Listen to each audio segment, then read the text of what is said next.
قرآن و سنت کی روشنی میں ان صوفیاء حضرات کا دعویٰ کہاں تک درست ہے؟ دیکھیں جی، پہلے تو میں پھکی والا جواب دیتا ہوں سٹارٹ ہی میں، تاکہ ان لوگوں کو اس بات کی سمجھ آ جائے۔ ہم نے تو جتنی ریاکاری کرتے ہوئے قلبی ذکر والوں کو دیکھا ہے، زبان والوں کو نہیں دیکھا۔ آپ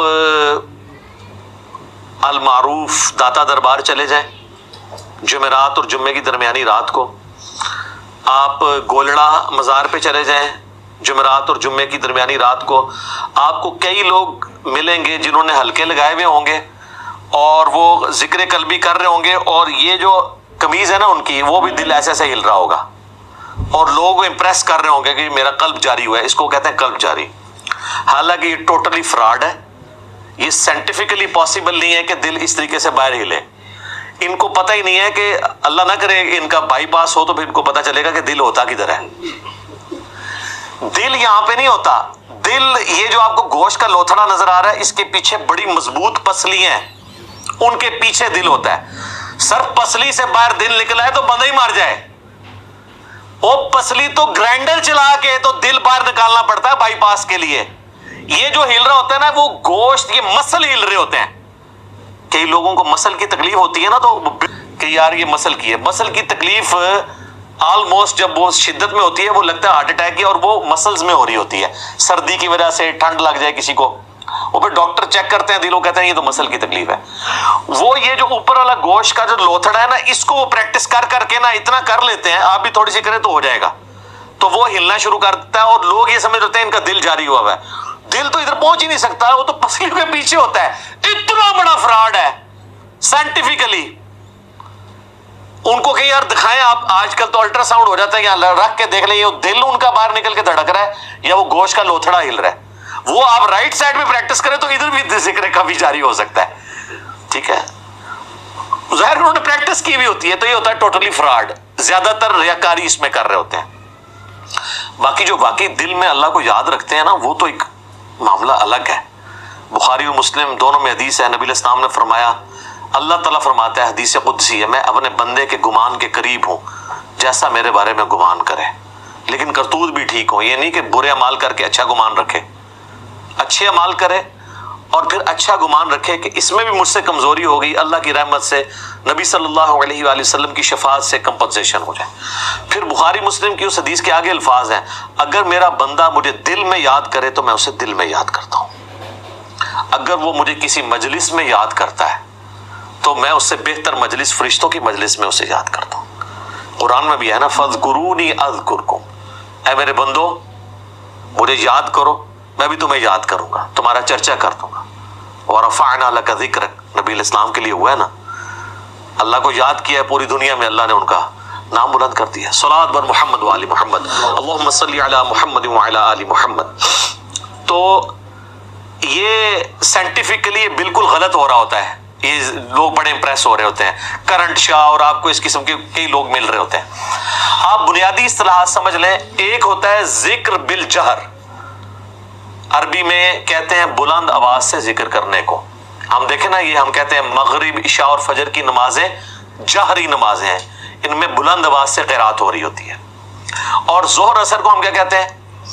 سری نمازیں، یہ سرن ذکر اس میں ہو رہا ہوتا ہے۔ تو ایک ہے ذکر بالجہر، اونچی آواز سے ذکر کرنا، اس کے مقابلے پہ ہے ایک ذکر خفی، آہستہ آواز کے اندر کرنا۔ اس کی بھی پھر دو قسمیں ہیں۔ ذکر خفی میں ایک ذکر قلبی ہے کہ جس میں آپ زبان نہیں استعمال کرتے، دل میں اللہ کو یاد کرتے ہیں، اور انسان پہ جب بہت مشکل وقت آتا ہے نا، اس وقت زبان بھی پھر ساتھ چھوڑ جاتی ہے، پھر اندر سے آواز نکل رہی ہوتی ہے، وہ ذکر خفی ہے، اس میں اللہ کی طرف متوجہ ہونا۔ اور ایک ذکر خفی کی فارم ہے سرن، یعنی زبان سے آواز بلند نہ ہو، بس اتنی ہو کہ اپنے کان خود سن رہے ہوں، کسی کو آپ نہ سنا رہے ہوں۔ یہ جو ذکر خفی ہے نا، یہ تو ہم پہ فرض ہے، اس کے بغیر نہ آپ کی نماز ہونی ہے اگر آپ کے اپنے کان نہیں سن رہے۔ ہاں، باہر کوئی اونچی آواز ہے اور اس کی وجہ سے نہیں سن رہے، آپ اندازے سے پھر پڑھیں گے کہ وہ بند ہو جائے تو آپ سننا شروع کر دیتے ہیں۔ بعض لوگ تو اتنی اونچی نماز پڑھتے ہیں، ساتھ والے بھی سن رہے ہوتے ہیں، وہ کہتے ہیں کانوں تک پہنچانا ہے۔ کانوں تک آپ نے یوں نکال کے نہیں پہنچانا، اندر سے اپنے کانوں تک پہنچانا ہے، آپ کو خود پتا چل رہا ہو کہ آپ کیا پڑھ رہے ہیں، اس میں آپ کی زبان بھی ہل رہی ہے، آپ سن بھی رہے ہیں۔ شریعت کے جتنے احکامات ہیں نا، میجورٹی خفی ذکر کے ساتھ ہے لیکن زبان اور ہونٹوں کے ساتھ. نماز جاری نمازوں میں بھی آپ دیکھ لیں 17 رکھتے ہیں نا, 2 فجر 4 ظہر 4 عصر 3 مغرب 4 عشاء, 17 میں سے 11 جو ہے نا وہ آہستہ آواز میں, 6 بلند آواز سے, اور سنت نوافل تو سارے کے سارے ہی آہستہ آواز کے اندر ہے. نکاح اور طلاق اس میں بھی آپ نے زبان سے کرنا ہے ورنہ ہوگی نہیں. قسم اٹھانا اس کا تعلق بھی زبان کے ساتھ ہے. جانور قربانی کے لیے کرنا, یہ بھی اگر آپ زبان سے نہیں کریں گے جانور قربانی نہیں ہوگا. اللہ کا ذکر اگر آپ نے زبان سے نہیں کرنا, تو ہماری ہر چیز زبان ہونٹوں کے ساتھ جڑی ہوئی ہے.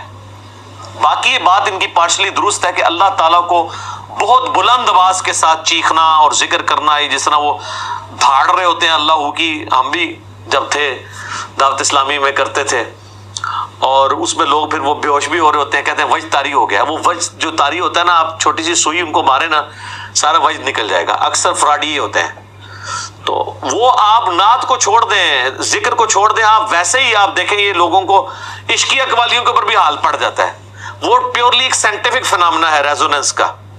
جب فریکوینسی مل جاتی ہے تو وہ لوگ ہو جاتے ہیں. اور گوروں کو بھی آتا ہے یہ نہیں ہے کہ وہ مطلب کوئی لوگ سمجھتے ہیں اس کو وجد آ جائے کو اللہ کے حضور کو پہنچا ہوا ہے. ٹھیک ہے, پھر ہم پوچھتے ہیں صحابہ کرام کو کیا وجد آیا کرتے تھے؟ کہتے نہیں, انہیں ضبط بہت سی, ہر چیز کو ضبط بہت سی. تو یہ ضبط رکھا کرو, ریاکاری کرتے ہو بے ہوش ہو کے, تھوڑے کوئی ضبط نہیں ہے, ریاکاری کرتے ہو. اچھا, تو اللہ تعالیٰ کو بہت بلند آواز سے ذکر پسند نہیں ہے. اس کانٹیکسٹ میں سورۃ الاعراف کی جو بالکل آخر میں جا کے آیت آتی ہے نا, سورۃ الاعراف آیت نمبر ہے 205, اس میں اللہ تعالیٰ نے یہ ٹروتھ ریویل کیا ہے کہ اللہ تعالیٰ کو اس طرح کا ذکر پسند نہیں ہے جو بہت بلند آواز سے ہو. ہاں, سیکنڈ لاسٹ آیت ہے, وَاذْكُرْ رَبَّكَ فِي نَفْسِكَ, اور یاد کرو اپنے رب کو اپنے جی میں, تَضَرُّعًا وَخِيفَةً وَدُونَ الْجَهْرِ مِنَ الْقَوْلِ, عاجزی کے ساتھ اور پست آواز میں, بلند آواز کے ساتھ نہیں. بِالْغُدُوِّ وَالْآصَالِ, صبح اور شام. وَلَا تَكُن مِّنَ الْغَافِلِينَ, اور دیکھنا غافلین میں شمار نہ ہونا. یہ ہے کہ اللہ کو یاد کرنا ہے بہت اونچی آواز سے نہیں, پست آواز سے, نرمی کے ساتھ, عاجزی کے ساتھ. اور دین کا مزاج یہی ہے. بخاری اور مسلم دونوں میں حدیث ہے, صحابہ اکرام کہتے ہیں ہم ایک سفر میں تھے, اور صحابہ اکرام میں سے کوئی بلند آواز سے سبحان اللہ, کوئی اللہ اکبر, کوئی لا الہ الا اللہ کا نعرہ لگا رہا تھا. تو آپ صلی اللہ علیہ وآلہ وسلم نے فرمایا کہ تم کسی بہرے اور غائب کو نہیں سنا رہے, تم اس کا ذکر کر رہے ہو جو تمہاری سواری کی گردن سے بھی زیادہ تمہارے قریب ہے, جیسا کہ اس کی شان کے لائق ہے. نحن اقرب الیہ من حبل الورید. پھر آپ نے فرمایا میں تمہیں جنت کے خزانوں میں سے خزانہ نہ دوں جو اللہ نے مجھے دیا ہے, وہ ہے لا حول ولا قوت الا باللہ, نہیں ہے ہمت نیکی کرنے کی اور نہ ہے طاقت گناہوں سے بچنے کی مگر اس کی توفیق سے. یہ اسم اعظم ہے لا حول ولا قوت الا باللہ, اور اس میں الفاظ ہے کہ تم کسی بہرے اور غائب کو نہیں سنا رہے, اپنی آواز کو پس رکھو. نبی الاسلام نے پسند نہیں کیا کہ کوئی بہت زیادہ اونچی آواز میں کرے. اب مجھے بتائیں, یہ جو شبینے ہو رہے ہوتے ہیں رمضان میں, 4 نمازی پیچھے کھڑے ہوتے ہیں اور باہر سپیکر میں پورے محلے کا سکون برباد کرتے ہیں, یہ کون سی سنت میں عمل ہو رہا ہے؟ ایون امام مسجد جہری نمازوں میں بھی اپنی آواز اتنی بلند نہیں کرے گا کہ 10 صفوں تک آواز جا رہی ہے اگر اس کی 2 صفیں ہیں. وہ جامع ترمذی میں ایک بڑی مشہور حدیث ہے, جو واقعہ بھی ایک مشہور ہے, وہ صحیح حدیث ہے. جامع ترمذی میں تہجد کی نماز کے وقت نبی علیہ السلام حضرت ابو بکر کے پاس سے گزرے تو وہ آہستہ آواز کے اندر قرات کر رہے تھے. حضرت عمر کے پاس سے گزرے, وہ بہت اونچی آواز میں کر رہے تھے. تو نبی علیہ السلام نے بعد میں ان سے پوچھا, حضرت ابو بکر نے کہا یا رسول اللہ میں آہستہ اس لیے کر رہا ہوں کہ جس کو میں سنانا چاہ رہا ہوں نا وہ میرے قریب ہے, وہ تو پست آواز کو بھی سنتا ہے. لیکن زبان سے ذکر یہاں پہ بھی تھا, میرا دل میں نہیں تھا. یہ میں بتانا چاہ رہا ہوں, یہ ایک تمہید ہے اس رزلٹ کی طرف کہ زبان اور ہونٹوں سے ذکر کرنا جی میں ذکر کرنے سے افضل ہے. نقشبند کے صوفیاء کا یہ موقف غلط ہے. باقی وہ پلی لیتے ہیں اگر ریاکاری کی, تو سر آپ کی جتنی فرض نمازیں ہیں وہ ساری بھی ریاکاری میں آ جائیں گی. سب سے بڑی داڑھی یہ ریاکاری میں آ جائے گی. ظاہری عمال ہے نا, ریاکاری بندے اور اللہ کا معاملہ ہے. کسی پہ آپ نے فتوا نہیں لگانا کہ وہ اونچی آواز سے ذکر کر رہا ہے یا اس نے تسبیح پکڑی ہوئی ہے یا کاؤنٹر پکڑا ہے تو ریاکار ہے. اپنی پلی نبھاؤ, کسی ہوتے کو فتوا لاندے ہو. تو بعد میں نبی علیہ السلام نے حضرت ابو بکر عمر کو بلایا تو حضرت ابو بکر نے کہا کہ یا رسول اللہ میں تو جس کو سنا رہا ہوں تو سنتا ہے میں آہستہ اس لیے. حضرت عمر سے کہا تم کیوں اونچا پڑھ رہے ہو؟ ان کا کہ میں چاہتا ہوں کہ میں شیطان کو بھگاؤں اور غافلین کو میں متنبہ کروں.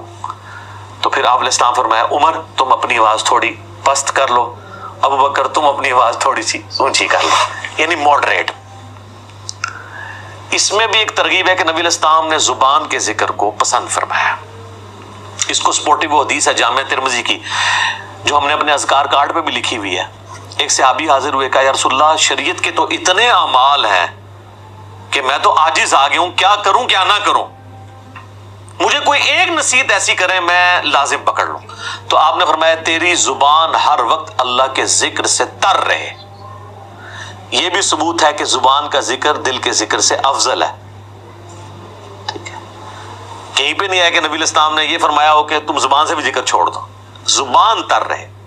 اس کو سپورٹیو حدیث ہے جو بخاری میں تعلیقاً امام بخاری نے لی ہے ایک چیپٹر کی ہیڈنگ میں، اور سنن ابن ماجہ میں پوری سند ہے کہ نبی صلی اللہ علیہ وآلہ وسلم نے فرمایا کہ اللہ فرماتا ہے، حدیث قدسی ہے، میں اپنے بندے کے ساتھ ہوتا ہوں جب وہ میرا ذکر اپنی زبان سے کرتا ہے اور اس کے ہونٹ ہل رہے ہوتے ہیں، اس وقت میں اپنے بندے کے ساتھ ہوتا ہوں. یہ لاجیکل ہے، جب آپ زبان سے ذکر کرتے ہیں آپ کی زبان بھی ذکر میں، آپ کے ہونٹ بھی ذکر میں، آپ کا دل بھی ذکر میں، سارے اعضاء اللہ کے لیے ہو جاتے ہیں. اور اس میں کنسنٹریشن بھی زیادہ ہے. اس لیے دیکھیں ہماری جو فرض جتنی بھی چیزیں ہیں، نمازیں ہیں، وہ زبان کے ساتھ ہے. یہ اللہ تعالیٰ نے ایک اہمیت کو اجاگر کیا ہے اس حوالے سے. باقی یہ میں نے آپ کو بتایا کہ ذکر تو آپ جتنا بھی کریں وہ کم ہے. ریاکاری دل کے ذکر میں بھی آ سکتی ہے، زبان کے ذکر میں بھی. یہ جو ایسے یہ کرنٹ والے جو کام کر رہے ہیں اور پھر ویڈیو چڑھا رہے ہیں کس کے لیے؟ اور یہ آپ دیکھیں کئی لوگ ہیں یعنی وہ نماز پڑھ رہے ہیں اور سامنے 3 4 کیمرہ مین کھڑے ہیں، ان کی اوریجنل نماز، ایک تو ہے نا کوئی پریکٹیکل کسی کو سکھا رہا ہے وہ تو اللہ معاملہ، اوریجنل نماز کی بھی ویڈیوز وہ چڑھا رہے ہیں. تو میں تو کہتا ہوں اس سے پہلے انسان کو بہت آ جائے کہ وہ اپنی نماز کی ویڈیو لوگوں میں چڑھا رہا ہو، بشرطے کہ سکھانے کے لیے ہو تو ایک ریکارڈنگ کرائے نا. اب وہ جناب لائیو چینل پہ بیٹھے ہوئے ہیں، نماز جی حضرت صاحب نماز پڑھ رہے ہیں جی، پڑھ لو حضرت صاحب نماز تسی، اور انہاں دی نماز پڑھ رہے ہو. یہ ہے ریاکاری، یہ ہے دکھلاوا. تو اس طرح کی تو چیزیں ظاہر ہے مار دی جائیں گی منہ کے اوپر. وہ تو صحیح مسلم میں بڑی دردناک حدیث ہے کہ قیامت والے دن ایک عالم کو، ایک سخی کو، ایک شہید کو اللہ تعالیٰ بلائے گا اور سب کو اپنی نعمتیں گنوائے گا. شہید سے کہے گا ہاں بھی تو نے میرے لیے کیا کیا؟ کہ یا اللہ جان ہی دے دی اور کیا کرتا، اس سے بڑا کہے گا. اللہ تعالیٰ فرمائے گا اس لیے دی کہ تاکہ لوگ تجھے کہیں کہ بڑا بہادر تھا، تو دنیا میں تیری بڑی تعریف ہوئی ہے، تجھے اجر مل چکا، اوندھا منہ کر کے دوزخ میں ڈال دیا جائے گا. والعیاذ باللہ تعالی، اللہم اجرنا من النار. عالم کو بلایا جائے گا کہ تجھے قرآن کا علم دیا ہے، تو نے کیا کیا؟ کہ یا اللہ میں لوگوں کو قرآن سکھاتا تھا، میں نے اس کی دعوت عام کی. اللہ فرمائے گا اس لیے کی کہ لوگ تجھے بڑا قاری کہیں، تیری دنیا میں بڑی عزت ہوئی، تیرے اشتہار جب لگتے تھے تو آگے پیچھے دمیں لگی ہوتی تھی. یادگار اسلاف، ہاں جی، استاذ العلماء، مفسر قرآن، تو دنیا میں تیری بڑی عزت افزائی ہو چکی ہے. میرے ہاں کوئی نہیں ہے، تو نے لوگوں کے لیے کیا؟ اوندھا منہ کر کے دوزخ میں. سخی کو بلایا جائے گا، وہ کہے گا یا اللہ مجھے جو موقع ملا تیری راہ میں خرچ کرنے کا میں نے کوئی موقع جانے نہیں دیا. اللہ فرمائے گا اس لیے کیا کہ لوگ تجھے کہیں بڑا سخی ہے، اس کے دسترخوان چلتے تھے، یہ مسجدیں بنواتا تھا. یہ میں آج کی ڈیٹ میں بات کر رہا ہوں. تو دنیا میں تیری تعریف ہو چکی، اوندھا منہ کر کے دوزخ میں ڈال دیا جائے گا. حتیٰ کہ مسند احمد میں حدیث ہے، نبی علیہ السلام فرمایا جس نے دکھلاوے کے لیے نماز پڑھی اس نے شرک کر دیا. پڑھی اللہ کی ہے، مخلوق شریک ہوگی، شرک ہو گیا، شرک خفی. جس نے دکھلاوے کے لیے روزہ رکھا اس نے شرک کیا، جس نے دکھلاوے کے لیے صدقہ کیا اس نے شرک کیا.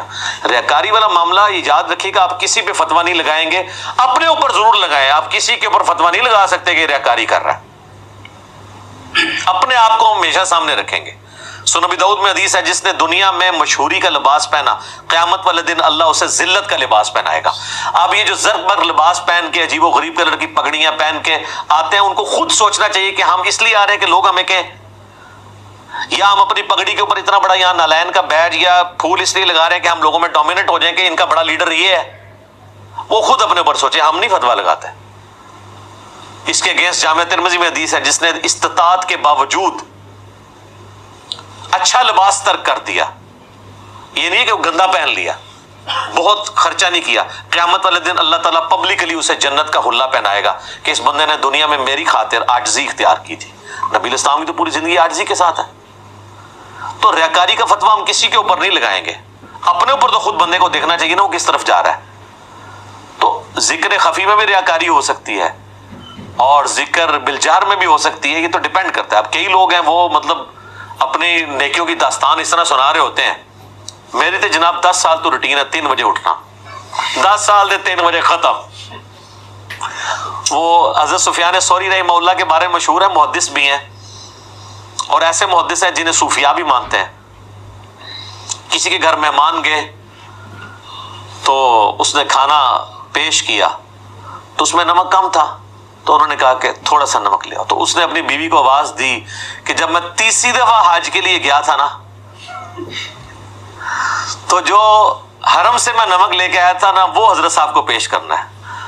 تو سفیان ثوری نے فرمایا اس نے ایک جملے میں اپنے تینوں حج فارغ کر دیے ہیں، تینوں ہی فارغ ہو گئے نا۔ اس نے کہا 30 دفعہ، یہ نہیں بتایا میں نے 3 حج کیے ہوئے۔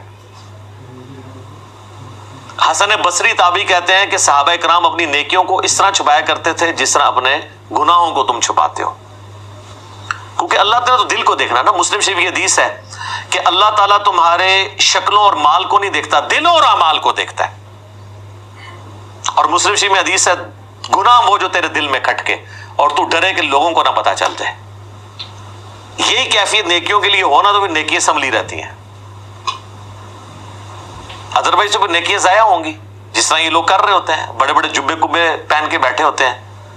اور اس میں بہرحال یہ ہے کہ ہم ان کو یہ ترغیب دلائیں گے کہ آپ اپنے آپ کو خود دیکھیں، ہم نہیں کہتے آپ ریاکار ہیں، ٹھیک ہے؟ آپ نے اگر وہ ایک منار پاکستان جتنی ٹوپی اوپر پہنی ہوئی ہے، ہم نہیں کہتے کہ آپ ریاکاری کر رہے ہیں، لیکن آپ کم از کم خود اپنے آپ کو دیکھیں کہ آپ کے دل میں کوئی ایسا خیال تو نہیں آتا۔ ویسے تو کہہ دیتے ہیں جی ہم بڑی عاجزی ہے جی، لیکن کسی مجلس میں چلے جائیں کوئی استقبال کے لیے کھڑا نہ ہو تو ان کے دل میں آتا ہے۔